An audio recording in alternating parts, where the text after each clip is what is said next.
Hello everyone, this is Key Comic Universe.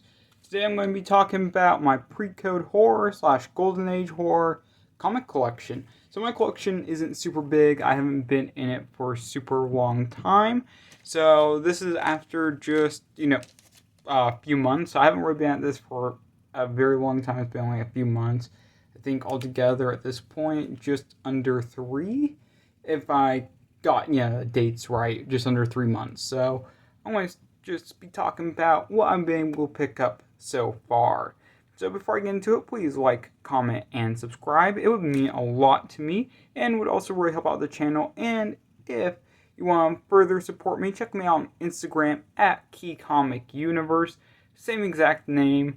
So definitely do that. I sell a lot of books on there, so there's always new stuff available. So first up, I've got The Haunt Affair issue 14 and issue 19. So these are some that I've been looking for a while. I really like both of these covers, both done by Ghastly, who is just an awesome artist from back then. Starting off with this one, if I'm remembering correctly, this is the first official or first unofficial Ray Bradbury story. So that is pretty cool. And also features a bit of a strange cover, which you want to see with Ghastly's artwork. Just really cool stuff. Actually, I haven't read this one quite yet, but I'm getting around to that one. Next up is The Haunt Affair issue number 19. This book is infamous slash famous. Tons of great stories in here, but the main one that comes to mind whenever you think about this book is, of course, the baseball game issue, or storyline, not issue, which features baseball team, using another baseball player's body parts to play a game of baseball to get revenge on that person. So pretty crazy storyline, pretty crazy stuff, but still classic in my opinion, and also some really awesome artwork on the cover.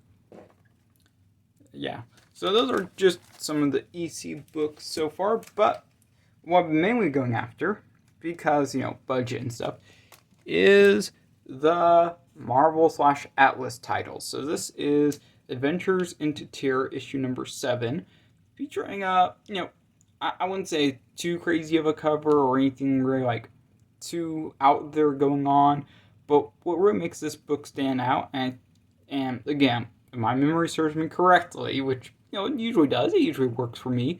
This is also the first use of Where Monsters Dwell, which would later become a Marvel title. So that's pretty cool. So kind of a cool piece of history there. Also, this book, for whatever reason, people would just ask a lot of money for. I was lucky enough to find this book for a lower price, and it does go for a lot lower price on auction than what you'll see for buy it nows. That's usually how it goes. But yeah, asking prices out there, the only ones that I've seen recently are just super high and just are crazy asking prices. But still a good book. This one, readable, decent copy. Does have some spine wear. You'll see that a lot, but staple still attached, so I'll take it. I like that. Next up is another book that people seem to be asking a little bit higher than what I think this book, would go for. And this is Adventures into Weird Worlds, issue number 25. Absolutely love this cover. I think that with this book, the cover really does the story justice, which is pretty cool. Also, what else do I really have to say about this book outside having some really cool cover artwork and also correlating to the story pretty well? This book, asking prices out there in this grade are around $150, $160, somewhere in that range. And I mean, if you can find this book for under $100, definitely good pickup. I think this book just has some really cool artwork though, and it's another Marvel book slash Atlas. So just really cool stuff. Just cool comics. Okay, next up, Chamber of Chills issue number 13. This book, I mean, it features some really crazy artwork inside the book, like a lot of decapitations, which is pretty surprising.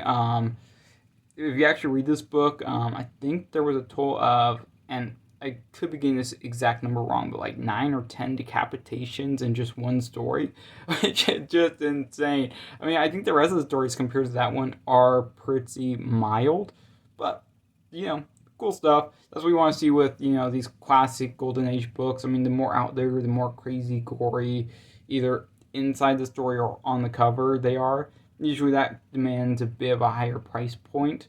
But this one is actually a really nice copy, so the staples are still sort of barely attached, which is unfortunate. And there was a bit of tape repair on the inside of the book to keep it together, which personally I found a bit unnecessary for this copy.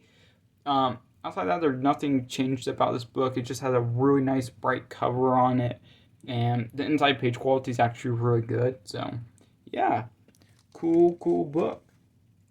And it's also one of the more affordable ones to pick up. Like, I see decent low grade copies out there at like $90 to $100 here and there. So, yeah, good pickup. Okay, next up, Chamber of Chills, issue number 16. This book, sticking with Chamber of Chills, just another really good issue in my opinion. This one also features another first, well, not first, but another gory story that's the first story told, where a man is sort of eaten by rats. Well, he is, but then comes back as a ghost that's been also eaten by rats. So, that's what you kind of expect with these older books, but pretty interesting story, pretty gory. That's what you want to see with these older books again. This one's also pretty decent copy. It does have a bit of a chunk removed out of the back cover, which is unfortunate, and there is a centerfold crease. But this one's still readable, and the page quality on it is still pretty nice. So I'll take it. I will take it. Okay, next up, this one I recently showed off in my last video. This is City of the Living Dead, issue number 1. Artwork done by Saul Brodsky, who's one of my favorite artists from back in the Golden Age. I don't know, I just always think that he was able to make faces of characters really expressive. Now, a lot of them do have, like, the same look for that, like, the expressive face. But, still, just an awesome Golden Age book. Happy to get this one. This one's super scarce. It was a pain to find.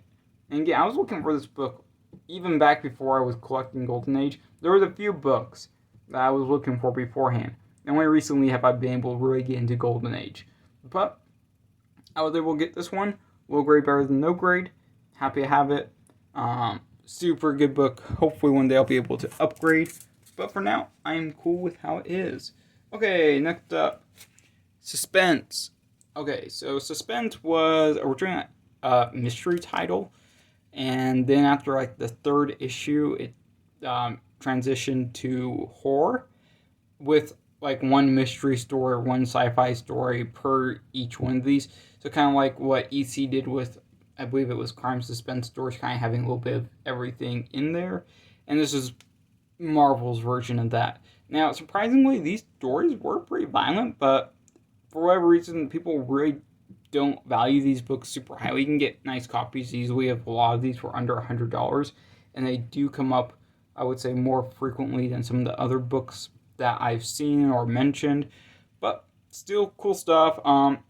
Honestly, just really like the artwork on these. The inside story artwork is also really good, and yeah, just a fun series. And these were also like really big. I think they were like, what was it, 52 pages each? So a little bit longer than some of the other titles being released. Sticking with that, I've got Suspense issue number 12. Another really cool cover. Yeah, just a cool cover. That's why I picked this one up. I just really liked the cover. I really liked what was going on. So, yeah, cool book. And this one's also a really nice copy. Minus the naming up here and some edgeware / chipping. This book's actually really beautiful, really nice inside page quality, like off to off-white. So, yeah, good read. And yes, I do read pretty much all of these books. Let's see. And then finally for the last Suspense issue, Suspense number 26. This book, I'm surprised that it's so affordable still. This just is a super cool cover. And and it looks like a cover done for the other Marvel/Atlas title. What was it? Menace. Yeah, it looks really similar to like some of this just main feature. Looks really similar to the Menace artwork. So I kind of thought this book would be more expensive, but I found this book for super cheap. And this one's also a pretty decent copy, minus, the corners. Outside of that, it's really nice. And, like, the actual page quality, staples, everything's really nice outside of that. It doesn't look like it from the outside because this book does look beat up, but it's actually really nice on the inside. And on the back cover as well. It's about the same, but yeah, really cool book, really nice zombie cover. Unfortunately, the story to this one really doesn't tie in with like zombies or anything like that. And most of the stories in here, in my opinion, were pretty, how do I put this? Pretty bleh. Pretty bleh. But yeah, still good. Also kind of cool piece of history is this little star right down here. So back when, right before like the Comics Code came out, a lot of publishers, I think mainly Marvel actually, I don't remember if there was any other publisher, but for all other published work, this would be their own form of approval. Basically say, hey, we got this book approved, even though it's still Golden Age, and even though the Comics Code Authority isn't around yet, this was like kind of pre-version of that, and where in a way the story started to be toned down just slightly for Marvel. But it's a cool piece of history, and I always found that pretty interesting. And it's still pre-code. You still get some of that gore in there.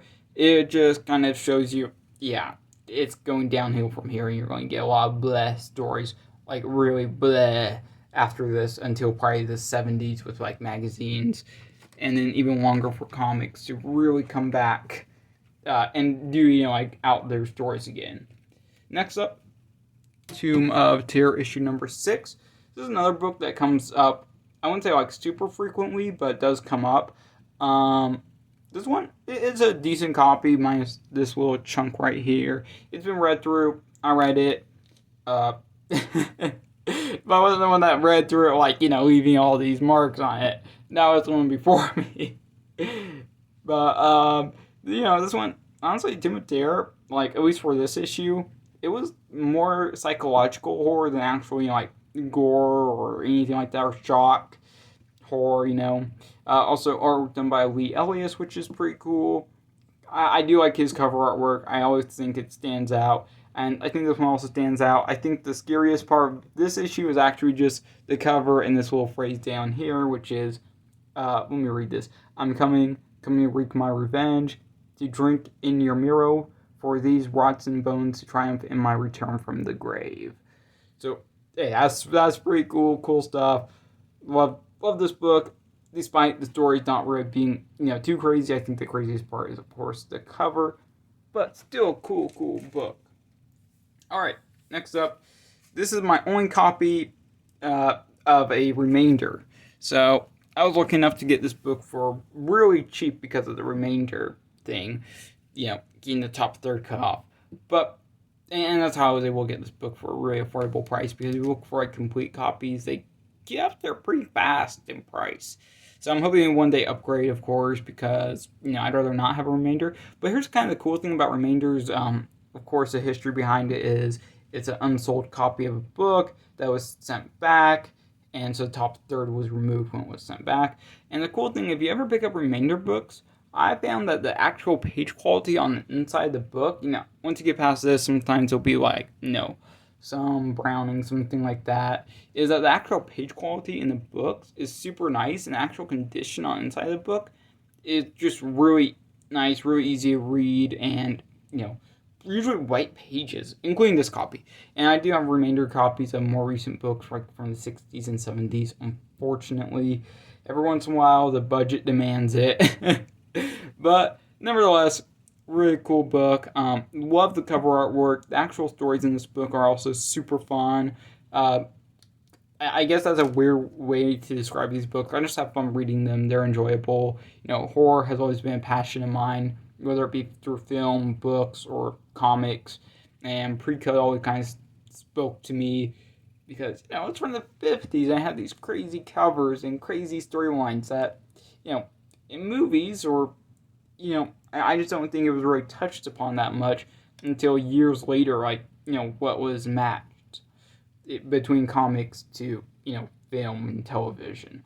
And I feel like a lot of these stories in here are almost like horror precursors to what we see as modern horror. So, really cool book. Happy to have it in the collection. Okay. Web of Evil issue number 2. Thing I hate about Web of Evil books is that none of them are numbered, so you have to know. But this is the second issue. This book, I am surprised that this book is still so affordable. Now, you can go out there on eBay and buy a copy of this book, like right now, for like $150, which I find extremely low. Like, some of these books, yeah, I think the prices are crazy. But for this book, no. Like, okay, here's my reasoning. Number one, the cover is pretty decent. It's not the best, but it's a pretty decent cover. And number two, the first storyline in this book features a super brutal hanging. And on the first panel, you get this iconic image of a man hanging.